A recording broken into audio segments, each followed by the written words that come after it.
السلام علیکم پیارے بچوں، آپ سب کو خوش آمدید کہتے ہیں آپ کے اپنے اسلامی چینل ٹائنی اسٹوری لینڈ میں۔ یہاں ہم سیکھتے ہیں قرآن، حدیث اور دعائیں آسان اور پیارے انداز میں۔ بچوں، آج ہم سیکھیں گے 5واں کلمہ جسے کلمہ استغفار کہتے ہیں۔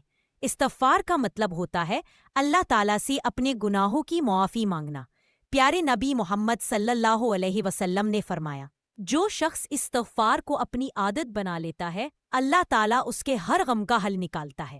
ایک اور حدیث میں ہے، ہمارے پیارے نبی حضرت محمد صلی اللہ علیہ وسلم نے فرمایا، میں دن میں 70 سے زیادہ بار اللہ سے استغفار کرتا ہوں۔ پیارے بچوں، اب مل کر 5واں کلمہ سیکھتے ہیں۔ استغفر اللہ ربی من کل ذنب اذنبته عمدا او خطأ سرا او علانیہ واتوب الیہ من الذنب الذی اعلم ومن الذنب الذی لا اعلم انک انت علام الغیوب وستار العیوب وغفار الذنوب ولا حول ولا قوة الا باللہ العلی العظیم۔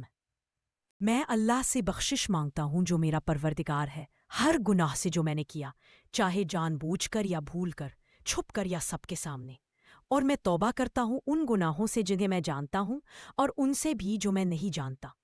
یقیناً تو ہی ہر چھپی بات کو جانتا ہے، عیبوں کو چھپاتا ہے اور گناہوں کو معاف کرتا ہے، اور نیکی کرنے اور گناہ سے بچنے کی طاقت صرف اللہ سے ہی ہے جو بہت بلند اور عظمت والا ہے۔ ماشاءاللہ پیارے بچوں، آپ نے بہت اچھے سے 5واں کلمہ سیکھا۔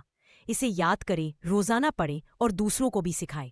مزید پیاری اسلامی ویڈیوز، دعائیں اور کہانیاں سیکھنے کے لیے ٹائنی اسٹوری لینڈ کو سبسکرائب کریں اور بیل آئیکن کو دبانا مت بھولیں تاکہ آپ کو ہر نئی ویڈیو کا نوٹیفیکیشن فوراً مل جائے۔ اللہ حافظ پیارے بچوں، اگلی ویڈیو میں ملاقات ہوگی انشاءاللہ۔